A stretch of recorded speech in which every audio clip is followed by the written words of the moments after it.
আপনার পরিবারে কে কে আছে? কিছু নাই, দুইটা ব্যাগ আর একটা কলস, দুইটা চাল বসো, আর কেউ নাই। বাড়িও নাই, ঘরও নাই। আপনাকে কি আমি এগুলি জিজ্ঞেস করছি? বলছি আপনার পরিবারে কে কে আছে? কইলাম না, দুইটা ব্যাগ, একটা কলস আর একটা থাল, দুইটা গ্যালাস। প্রিয় দর্শক, ওনাকে আমি জিজ্ঞেস করলাম কি আর উনি বলছে কি। আপনার বাড়ি কোথায়? আমি বাড়ি ঘর নাই, গে মানুষ বাড়িতেই।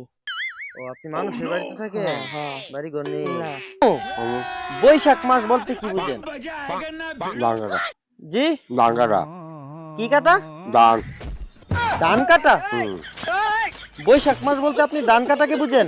হ্যাঁ বৈশাখ মাস বলতে কি বুঝেন? বৈশাখ মাস মেলা, বাণিজ্য মেলা। জি? ও তো মেলা দিন কাপড় চোপড় কিনবো, আটবো, ফুর্তি আনন্দ করবো। এটাকে বৈশাখ মাস বলা হয়? হ্যাঁ।